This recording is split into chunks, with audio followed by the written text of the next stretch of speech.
um, this game is literally like a one-trick pony. It's literally it.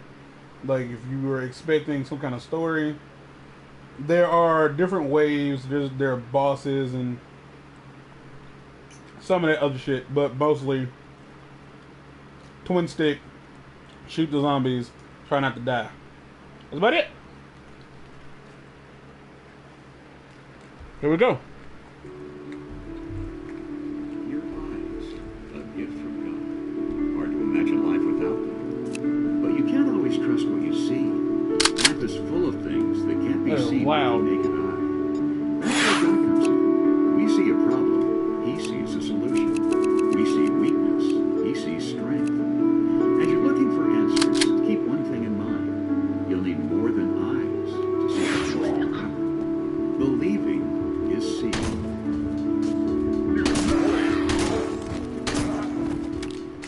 Believing is seeing, experiencing the supernatural. Our goal for you, for us, is to not limit yourself to the natural and miss the supernatural. What I want to talk to you about today, and what I want to challenge you with today, is to stop blocking your mind. I'd like to suggest to us today, based on the Word of God, that a lot of us haven't seen God come through because we're holding God up. We are delaying or denying His supernatural presence into our situation and into our circumstances. Now let me explain what I mean by something that is supernatural. God has natural laws that govern the world.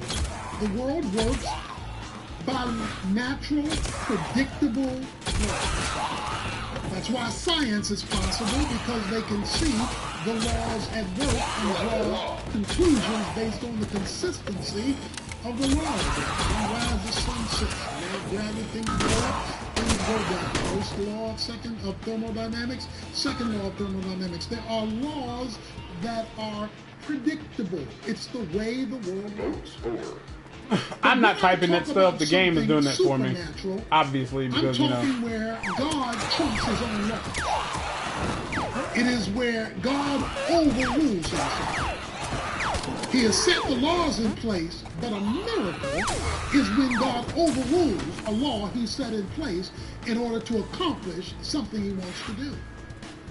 When you accepted Jesus Christ as your personal Savior, you entered the realm of the supernatural, which means that you have access to that which operates outside of the natural. The problem is that we're so tied to the natural, we often miss, resist, or deny the supernatural. Our story is a very familiar one in John, St. John, chapter 11. It is the story of the resurrection of Lazarus. I've mentioned that on a number of occasions, but today I want to take you on a little deeper journey into this story. Now, to summarize, the whole chapter is about this one story. I don't know how loud it is. Martha and Mary have called on Jesus to heal their brother, Lazarus, who's sick. Jesus has said his sickness is not unto death, and Jesus delays going to help their sick brother get better. During the interim of Jesus' delay, Lazarus dies.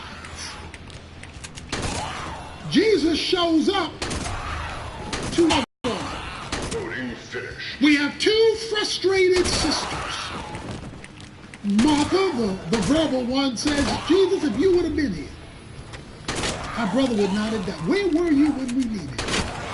Where were you when we called on you and we heard the sermon that things were going to get better, and they've only gotten worse? Martha, the quiet one, just went home and started weeping. And she too said the same thing. Jesus, if you would have been here, our brother was not dead. That's the scenario of the story up until this point. And if the truth were told, there are many here today who have been disappointed by the Lord. the Lord didn't do what you clearly understood he said he was going to do? When you thought he was going to be in a hurry, he's taking his time. When you thought he answered your prayer, the answer was the opposite. In fact, if the truth be told, some of us believe God actually made stuff worse by his negligence and by his delay and even by his denial, if the truth be told. Verse 38, so Jesus again, being deeply moved within, came to the tomb. Now it was a cave and a stone was lying against it. Jesus was being deeply disturbed by the pain, the anguish, the emotion of what he was dealing with in the life of Martha and Mary. In fact, in verse 35, the shortest verse in the Bible, it says Jesus wept. So Jesus cried at the pain. He shared the pain of Martha and Mary. But let me tell you something about Jesus' emotions. While Jesus sympathizes with our infirmities, Hebrews chapter 4, Jesus would never let his emotions govern his theology. He would feel it, but he wouldn't let how he felt about it determine what he did. Because his commitment to God's truth had to override his emotions at the moment. So he is crying with her, but at the same, and he's moved by the scenario, he's anguished about the situation, but at the same time, he now seeks to address the problem. So he comes to the tomb, and when he gets there, he issues a command. Verse 39.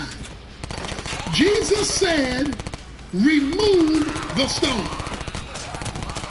There is a stone, a large boulder over the cave where Lazarus' body has been buried, and Jesus says, remove the stone. He ushers a command that involved action. Martha, mouth, because she's the talkative one, says to Jesus, Martha, the sister of the deceased, said to him, Lord, by this time there will be a stench, for he has been dead 4 days. She did what most of us do when Jesus issues a command that we neither like nor understand. She enters the conversation with human logic. Please don't miss this. Everything she said was correct. Jesus heard her do what he hears us do when we either do not like or do not understand his instructions. We argue back with him with human logic that may be absolutely correct. Your facts may be impeccable. You are absolutely correct, Martha. Dead 4 days, he does stink. Jesus responds. And Jesus said to her, did not I say to you? Let me stop right there. Can't you hear? Are you not paying attention? Nothing will block the supernatural movement of God in your life like your logic, your education. Some of us have educated ourselves out of the supernatural. We're just too smart for God, too intelligent for heaven, too brilliant for the kingdom, only in the natural.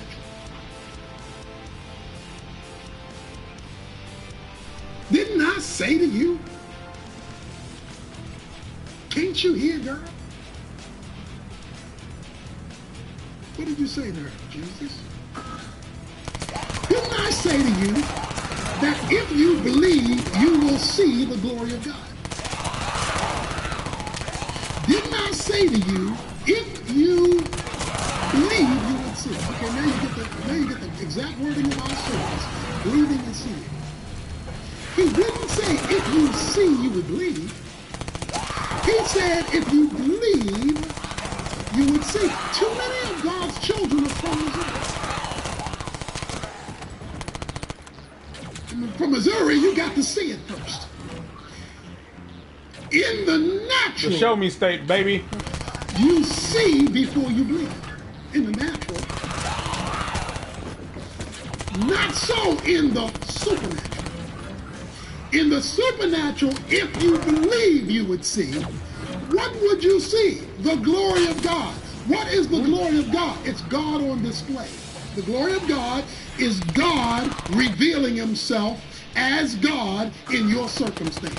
The glory of God is when God advertises himself. The glory of God is when God puts himself or his attributes on a billboard so you can see God at work.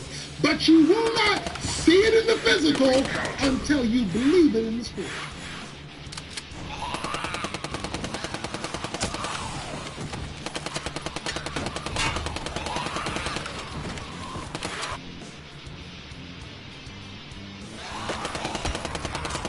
You and I are blocking our miracles when human logic, that even if it's correct, trumps what God said. You have just done what Matthew 13 says. He did not do many miracles there because of their unbelief. So you will be limited. I will be limited. We collectively will be limited to the natural when we do not move the stone. That is, when we do not act on what God has said, whether we understand it, can figure it out, like it or not. And that is what often happens with Christians, limiting us to the natural. Because we can't figure out how God's going to do this. We can't figure out where this is going to come from. So, didn't I say to you that you would see with your own eyes the glory of God, but you won't see the supernatural till you believe, and you believe by doing what I told you to do? And God is saying, I'll wait until you decide to believe. Wait until you decide that you're not going to just throw facts my way like I don't know what I'm talking about. I created the world, and you're going to describe the Damn.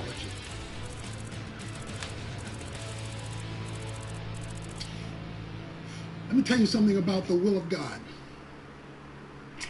God has a revealed will. That's what he says in the Bible. And he has a secret will. Deuteronomy 29:29 says that the secret things belong to God. He hasn't revealed them. Now here it is. You cannot get to God's secret will if you've ignored his revealed will. In other words, if he says move the stone or whatever it is in your situation he tells you to do, but you have to see what he's going to do before you move the stone, you'll never see what he's going to do. Because he'll keep secret his secret will until he sees you believe his revealed will. So if you don't do what you know he said, he won't show you what he's up to in secret in the supernatural realm. And you can't figure it out ahead of time because he's the unfigure-outable God. His ways are not your ways. His thoughts are not your thoughts. Isaiah 55. So you can't figure out, well, what is he going to do? How is he going to do this? Before I move this stone, let me try to figure it out. That's an Excedrin PM headache. Let's start. Now watch this. Verse 41. So they removed the stone. So there were people who were brought alongside to help her move something she could not move herself. Too deep. That's why you need community. That's why you need people around you to help you move stones you can't move. Because God won't move until the stone is moved. So if you cannot move the stone, get some people who care about you enough, who are crying with you enough, who love you enough to put their hands on your stone that you got to move.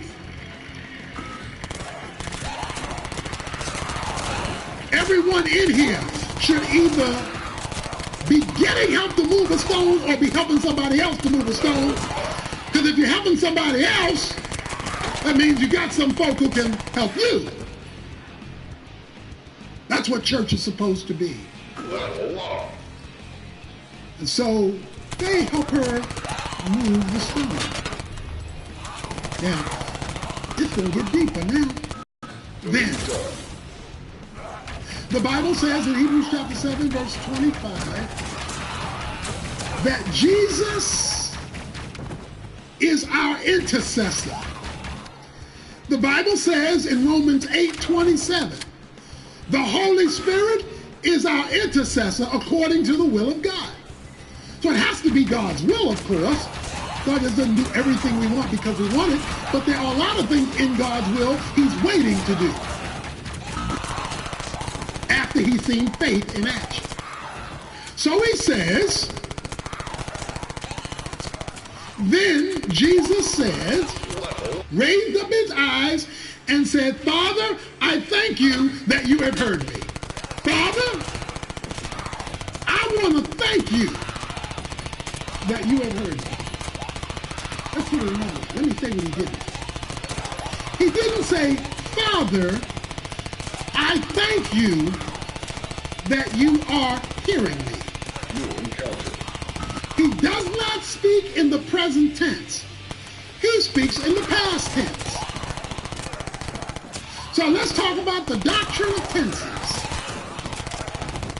Because tenses matter. When Jesus said to the Jews before Abraham was, I am, that tense matters. Not I was, I am, which was the name God gave Moses that I'm God. I am that I am. So tenses matter. He says, thank you, Father, that you have already heard me. Which means whatever he's getting ready to talk about, he has previously discussed. God, you and I discussed this earlier. Stay with me now. We kind of get a hint of that discussion back in chapter 11, verse 2. And the sister sent word to Jesus saying, Lord, behold, he whom you love is sick, Lazarus. But when Jesus heard this, he said, this sickness is not to end in death, but for the glory of God, so the Son of God may be glorified by it. So let's look at what happened. I thank you, Father, that you've already heard, and we've already talked about this. In other words, when they sent word to me about the need of a miracle, you and me, Daddy, had a meeting. And in our meeting, when we discussed this, we agreed that when we saw faith, we were going to do a supernatural work. You and I have already had this meeting. But even though you and I have had the meeting in the spiritual realm, they're not going to see what we agreed on in the physical realm until the bridge of faith is built so that my intercession for them becomes you bringing to pass what has already been agreed on. So why is that important for you to know? That your supernatural miracle, whatever is in God's will to do, has already been agreed on in the spiritual realm. That means you do not have to beg God to do something that is in his will to do. He is not you waiting on God if he's agreed to it. It's him waiting on you to move the stone so he can let you see what was already previously agreed on. It's called the intercession of the Son and of the Holy Spirit, bringing into the physical realm what has previously been agreed on in the spiritual realm once faith has been exercised, even if it has to overrule logic and correct logic. Oh my gosh, there's a lot happening. This is the intercession of God. What a great truth. That God stands like a defense attorney between the client and the jury to plead your case about something that's already been agreed on in the spiritual realm. That's why the Bible says he's already been to the end and then he backs up to the beginning. So he already knows where this thing is going, but faith activates it in your experience. Are you trapped? Does the scenario stink? Is the only hope for this thing resurrection? You qualify for the supernatural. Watch this. When he had said these things, he cried out with a loud voice, Lazarus, come forth! Notice the specificity of the cry. Not, y'all come forth. Because then everybody from the graveyard would have got up. Oh, this is uncomfortable. What he requested was the specific answer to the specific request. Not a general answer that applies to everyone. When you need a miracle, you ain't talking about everybody. You talking about it's me, oh Lord, standing in the need of prayer. You need him to call your Lazarus, not just some vague answer. Oh, by the way, that's how you know it's God, when he calls it by your name.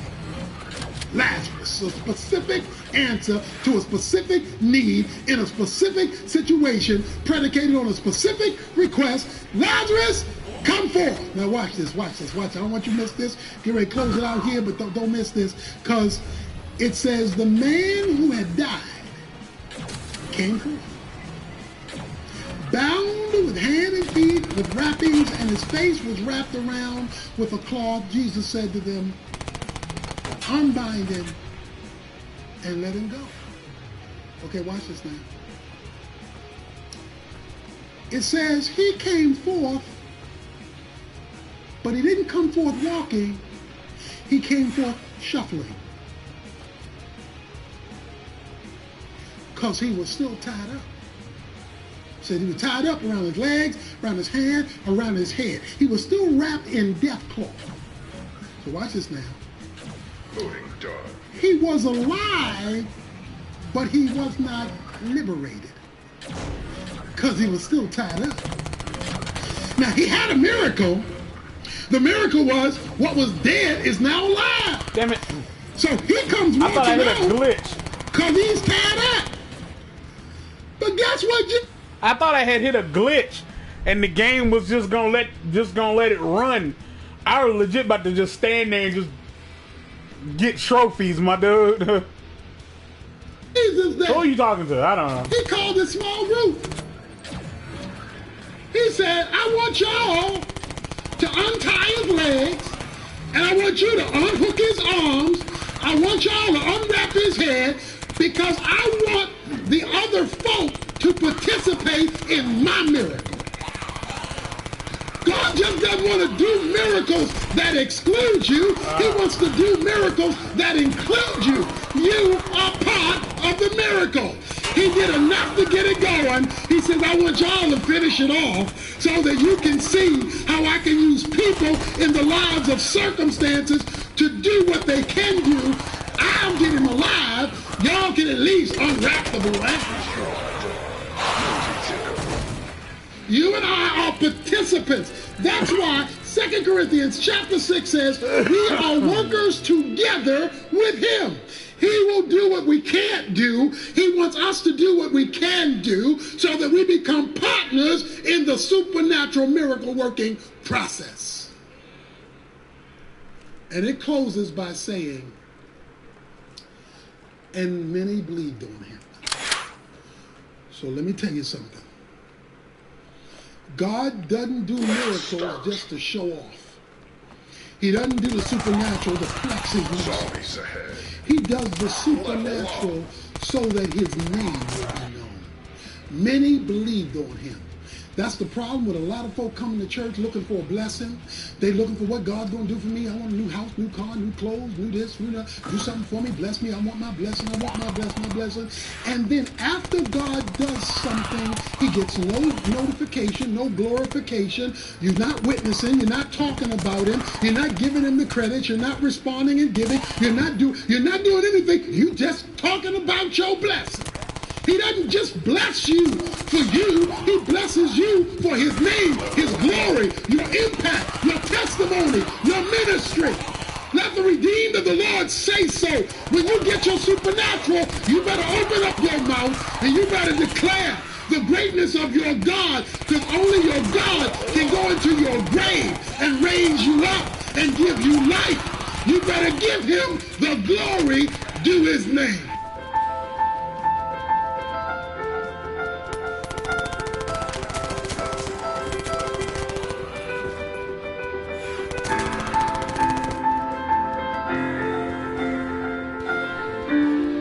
May I implore you to stop blocking your miracle?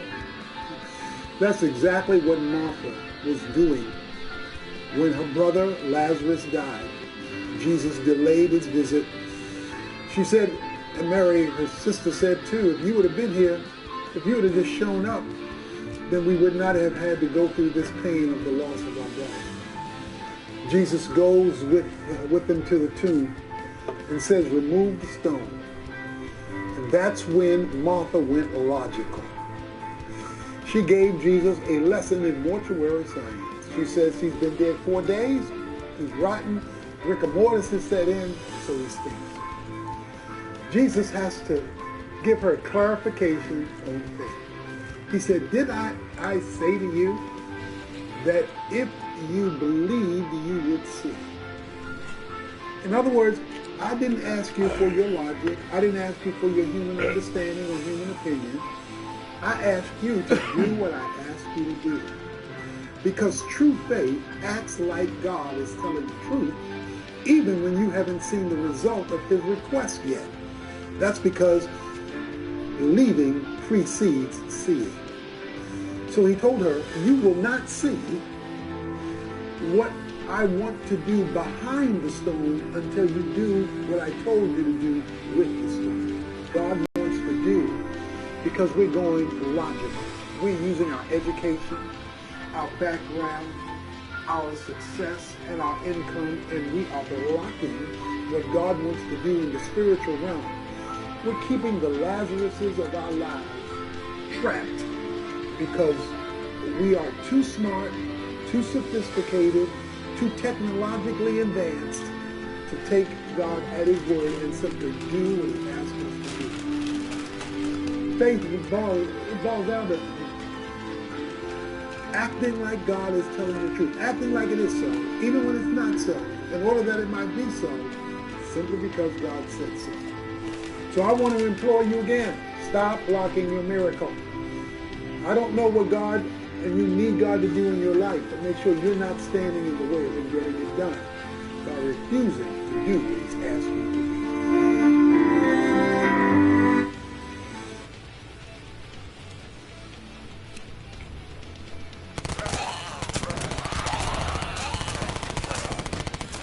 I always enjoyed my Sunday visits with Grandpa. He wasn't able to take care of himself anymore, so the family had moved him into a retirement community.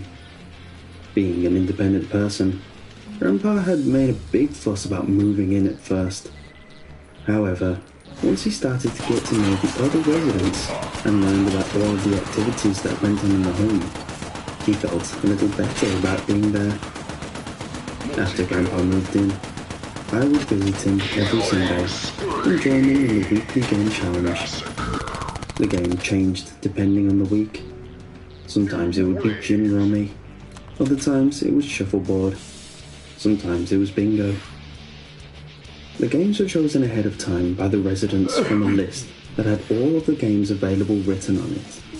When the game was decided upon, the entire hall would be converted into an arena for the game of choice. This week, the residents had chosen to play backgammon. Admittedly, not one of my favourites.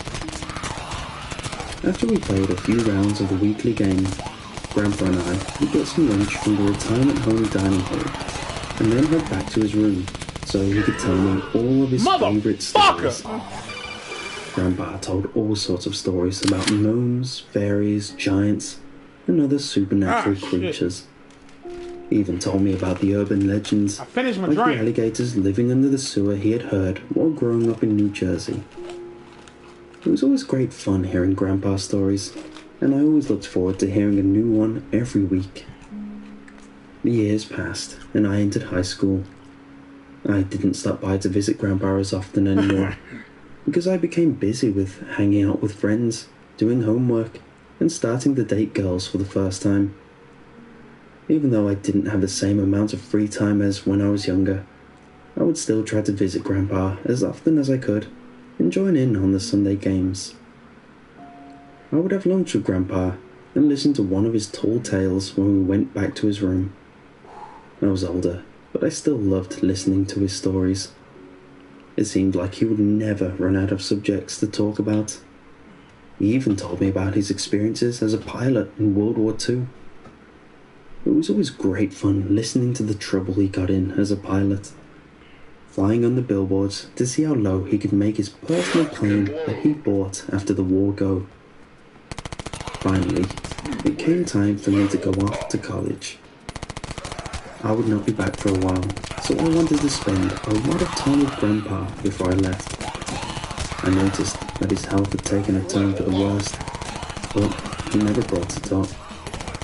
I never brought it up either, because I didn't like to think about the fact that Grandpa's health was fading. I visited him like usual, up until the last day I had free before the start of the new semester. This would turn out to be a visit I would never forget. We had our usual schedule: play a game, chat over lunch about all of the new things in both of our lives, and go back to his room for a cup of coffee, butterscotch cookies, and one of his tall tales. We sat at the table next to one another, dunking our cookies into our hot coffee and eating them one by one. Today, Grandpa seemed more introverted than usual. He hadn't really said much over lunch either. I figured that this was because he was having one of his bad days, or the days when his bones ached and he had a hard time getting around. However, I didn't think this anymore when I saw Grandpa promptly stop eating the cookies in front of him as well, and listen for whatever it was Grandpa was about to tell me. He cleared his throat and, in a grey tone, said, "You are older now, Thomas. You are about to go off to university and experience a whole new chapter in your life. That is why today, I have to give you some advice." I smiled and urged for him to go on. Grandpa nodded and continued where he left off. "You are the first person I'm telling this to. I told myself I would only tell my most devoted grandchild a story in the hopes that they would not make the same mistake I did in life. And you must promise me that you will only tell this story to your most devoted grandchild, so that every generation is given a fair warning." Grandpa paused and made sure I was going to keep the promise. I swore that I would on my life, and then he continued on. "You know about your grandmother, don't you? You were only 5 or so when she passed away." At this, he paused and he saw my expression changed a bit. After patting my shoulder for a moment, he went on. "Yes, I miss her too. I always loved her dearly. It is at my old age that I've had a lot of time to reflect on my past actions. I wish that when we were married, I could have treated her better. If I had treated her better, maybe she wouldn't have turned out like that." I was taken aback a bit by his statement.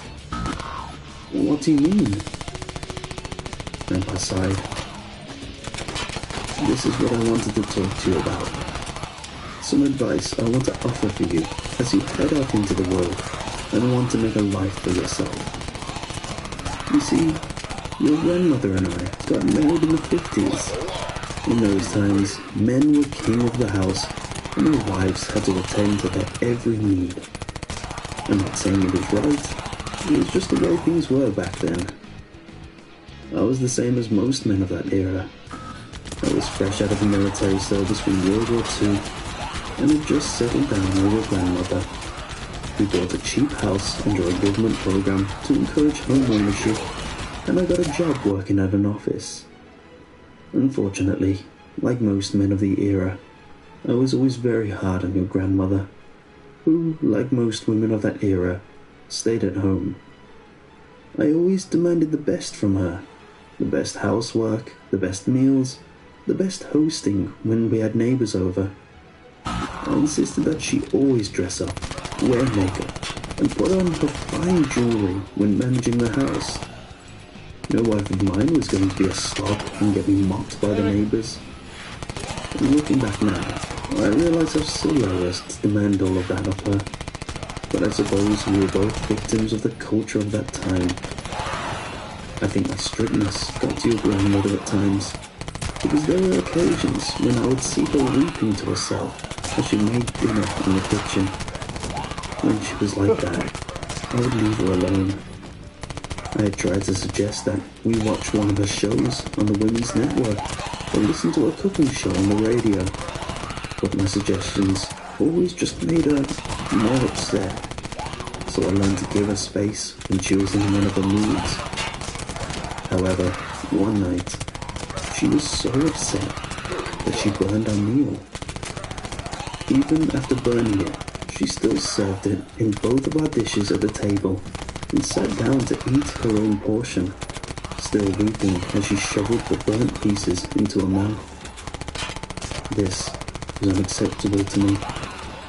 I chastised her for what she had done and told her to go back in the kitchen and make a new dinner for both of us.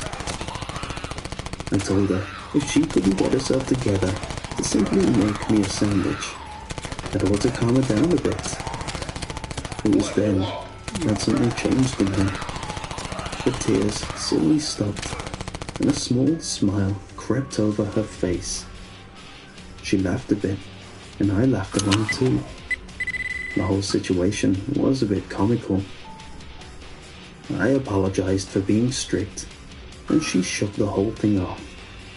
She brought the dishes back to the kitchen and set forth to making a second meal, which, when served for the second time, was up to her usual quality of cooking. After that incident, your grandmother didn't cry again. She went about happily doing the housework and preparing the meals. When she was chastised, she would just smile and say she'd do better. She was the model housewife.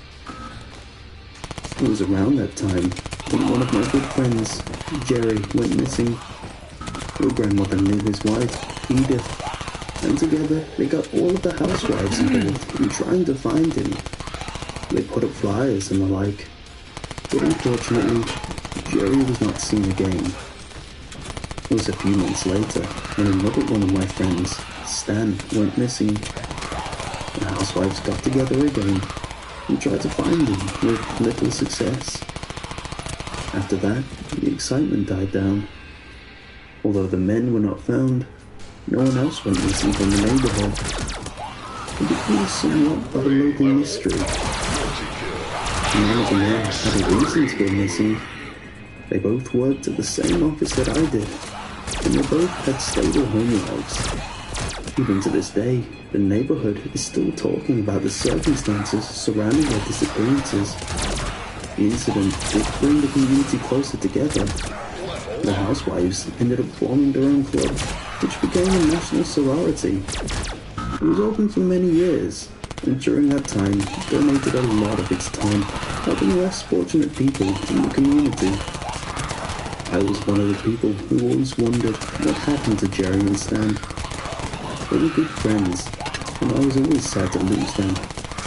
It was when your grandmother's health started failing many years later that we got to talking about my old-time friends.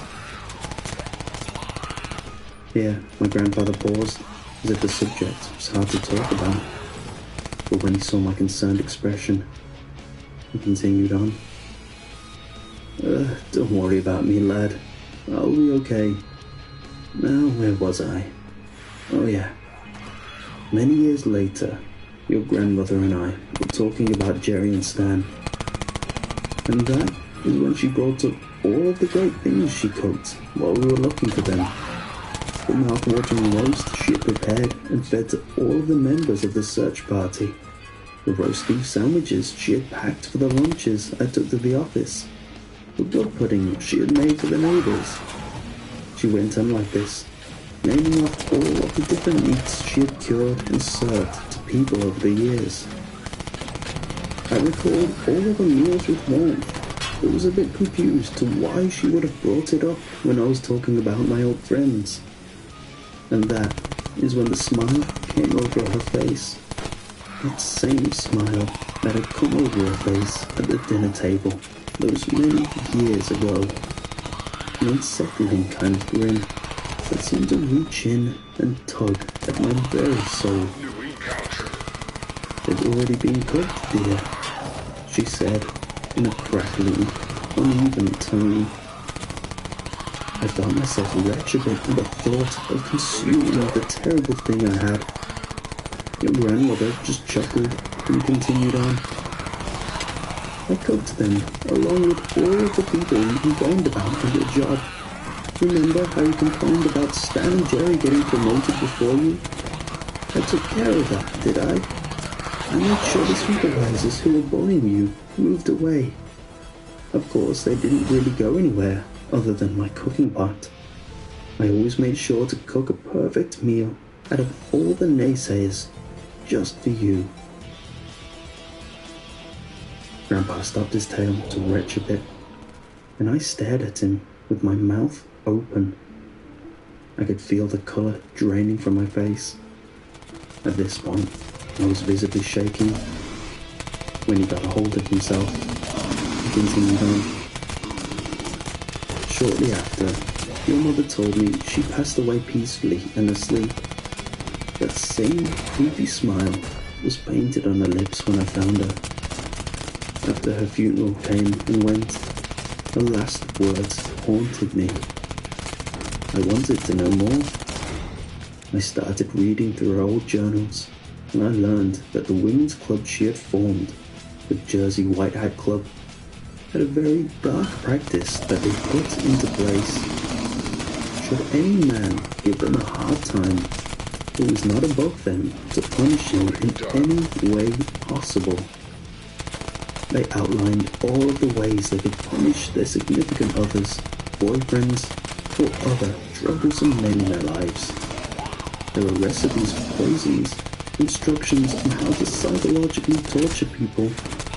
There were so many dark things I read in those journals that I don't even want to repeat them, and in the form of food. They had all sorts of recipes about cooking and preparing human beings. What the fuck? How the fuck do you kill that These motherfucker? journals were some of the most horrible things I have ever read in my life. I would have burned them all if I didn't have to turn them into the police station for evidence. That's what I did instead. The police read the journals over in complete disbelief. I gave them the journals with the specific conditions of keeping my family out of the media and the investigations. I told them that was the only way I would hand over the evidence. Since I knew the head of the local police station, he pulled some strings and focused much of the investigation on the living members of the sorority, like your grandmother's best friend, Edith. They investigated the local Jersey White Hat Club and brought in all of the current members for questioning. Our family sat on the sidelines, watching the whole thing in disbelief. As you know, Edith had been one of our close family friends for years. Everyone was shocked that she was actually a member of such a dark cult. If they knew everything that I do about your grandmother, they would have been more terrified. Fortunately, that was not a truth that any of them had to bear. Later, the police found out that every chapter of the sorority across the United States was still practicing the dark rituals written in your grandmother's journals. They were able to successfully shut down the sorority 2 years ago after being active for all those years. But I heard recently a new club started up under a different name. This is the advice I need to give you. you meet a girl wearing a white oval stone shaped like a moon on her left ring finger. Under no circumstances have any relationship with her. Report her in whatever club she is affiliated to the police. That is their secret calling card.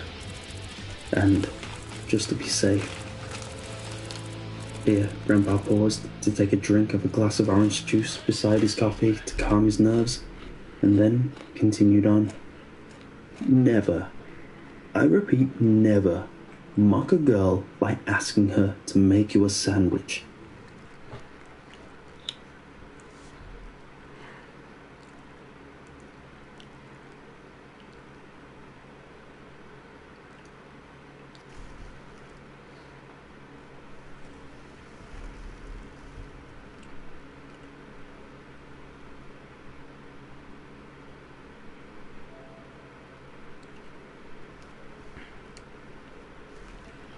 I've slowly started to dislike Creeps over the last past half year. It's not like he's bad at what he does, but it's more like just that he's reading, and like most creepypasta readers do the whole monotone reading crap, and yeah, it's not the best. It's not necessarily it's weird. It's not necessarily fun to listen to. It doesn't have any sort of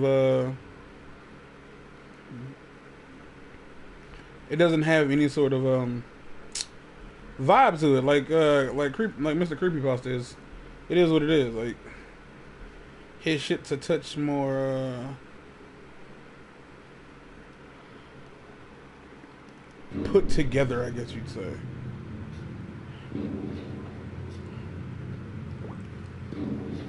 Shut up.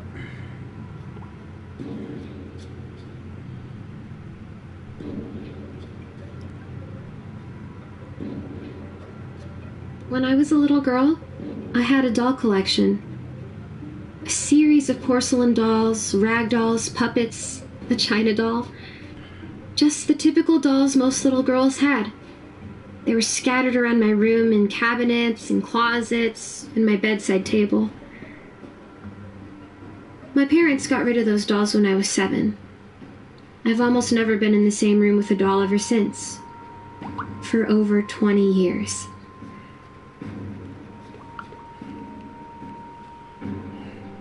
My recollection of what happened is hazy at best. I've tried hard to bury it, and I rarely think about it at all. But given what's been happening lately, I feel I have to confront those old memories. Confront them, fucker! I remember lying in bed in the dark, looking at those dolls. I know how it sounds for those reading this, how ridiculous it seems, but I could swear that they were aware.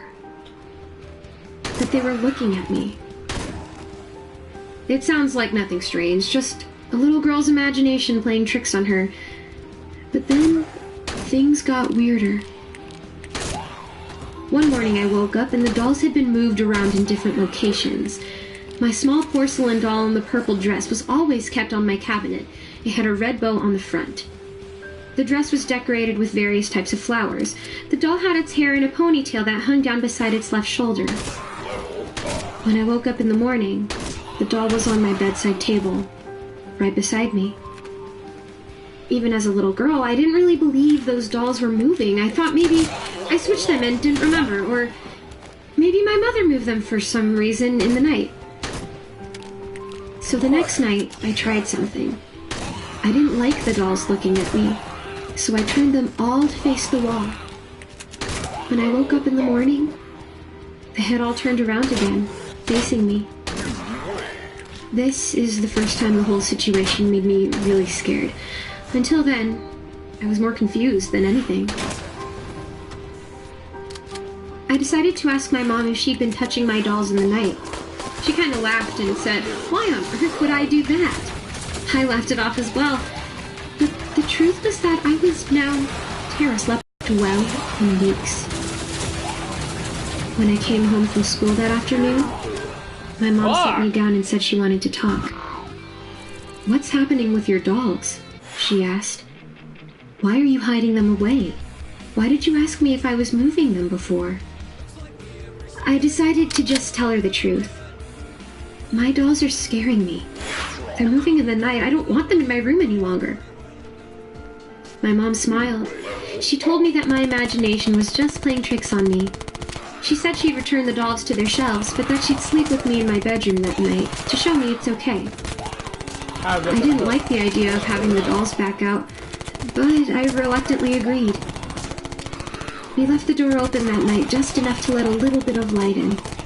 My mother teased me a bit. She joked that the dolls were moving. I actually laughed. My mom being there made me feel better. But my mom fell asleep almost right away. I felt alone again in that room. I couldn't help but stare at the dolls. The China doll was almost right beside me on my bedside table. The doll in the purple dress was directly across from my bed, on a cabinet. I looked at the purple doll. I tried hard to convince myself that nothing would happen, that I was just being silly. But the doll raised its head and looked right at me. It blinked its eyes. I would like you all reading this to imagine it. Is there a doll in the room you're in right now? Or a statue? Anything with a face and eyes? Stare at it. Now imagine, right now, playing video games, that it slowly turned its head and looked at you. That its eyes opened and blinked. I was horrified. I slowly touched my mom to try to wake her up. I looked to my left to where the China doll should have been, but it wasn't there. It moved somewhere. I looked back up to the purple dress doll. It moved closer. I could see it ever so slightly inching towards me, and I screamed as loud as I could. I remember my mom waking up and trying to calm me down. She eventually started yelling at me, shaking me, but I wouldn't stop screaming. It was piercingly loud. Eventually, my dad came into my bedroom. I remember my mother and him yelling at each other, trying to figure out what to do. My dad picked me up, tried to hold me, but I screamed and I clawed and I bit. I had completely lost control. I remember my dad yelling at my mother, trying to convince her of something. She reluctantly agreed. She raised out her hand and slapped me hard across the face. My screaming stopped for just a moment. Then the piercing wail continued. She raised out her arm and did it again, harder this time. I finally stopped. "The dolls, Mommy! The dolls!" About to say, I was already doing a fuckload of damage. "I'm sorry. We couldn't get you to stop. I'm so sorry." She hugged me. And the dolls were taken away, never to be brought out again. It's been sort of weird since then. My parents and I have never talked about that night. Not once. The dolls were taken out of the house. No new ones were bought. None were ever brought in. It was an unspoken agreement between us. We all knew what happened. We all knew dolls could never be in my presence. But we never spoke of it.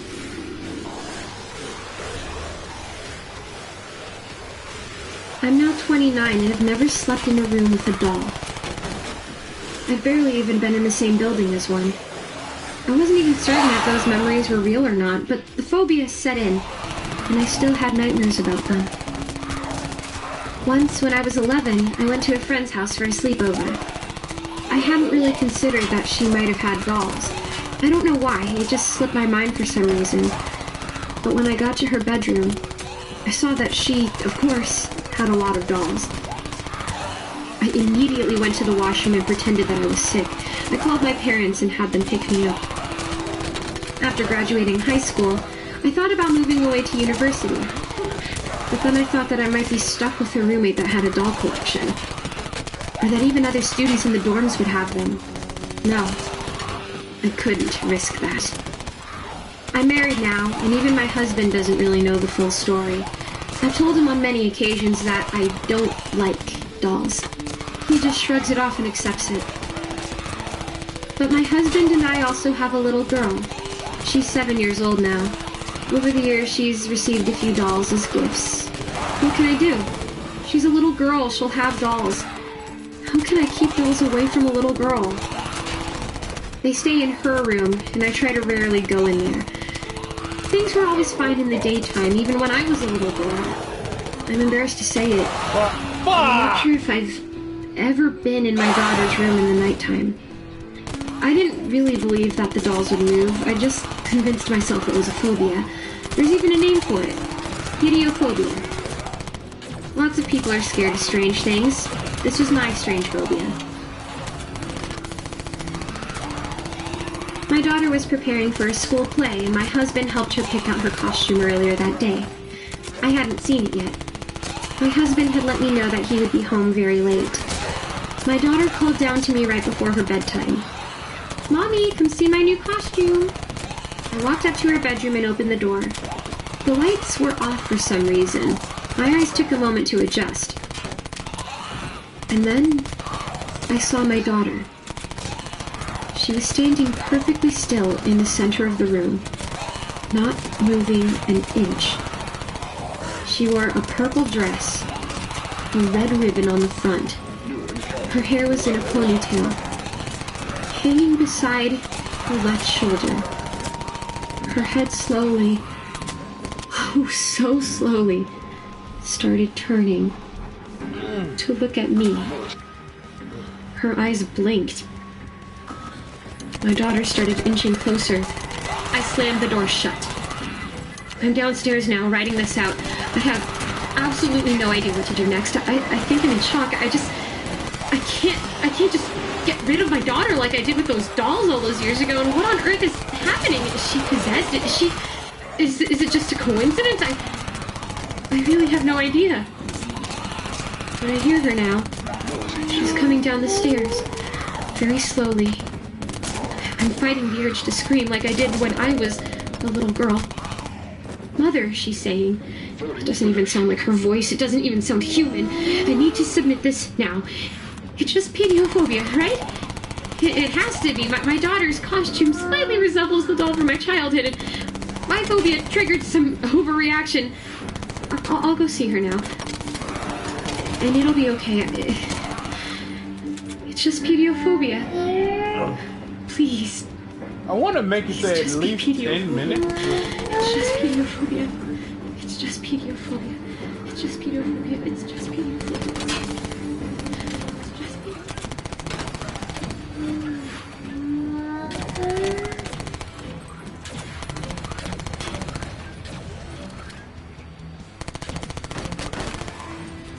Hey there kids, it's me, Mr. Creepypasta. Just wanted to say thanks so much for listening.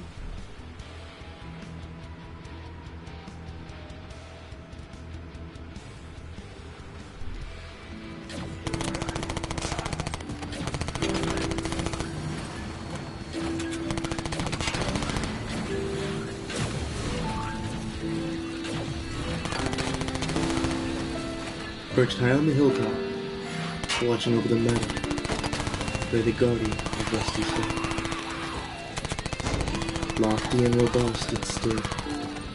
It was their shelter. By comparison, the house was a behemoth to others. Their mansion flourished with hallways, with twists and turns. Getting lost in it wasn't an abnormality, not even for Rusty and his family. Rusty's family was rather well-bound. They were a typical, mundane family that practiced the simple rituals of the standard American household. The family ate meals together. On Fridays, they all nestled in front of the television to view a film. And even on Sundays, they all covered themselves in fancy uniforms and visited the house of the Lord. There was nothing truly outstanding within his family, disregarding the massive fortune and wealth they bared. Their stance in wealth was due entirely to his father's occupation, which still remained a mystery to the family. The upcoming weekend, Rusty's father had a business meeting. As his father left, his mother routinely prepared dinner. Nothing had altered from their standard Friday rituals about the presence of their father. They continued by watching a film. Alright. And then were soon ready to sleep. Oh.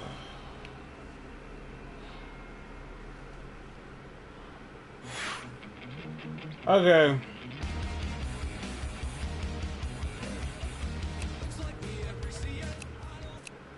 Thank you. So, wow, in an hour and 2 minutes, it has spawned 322 chat messages.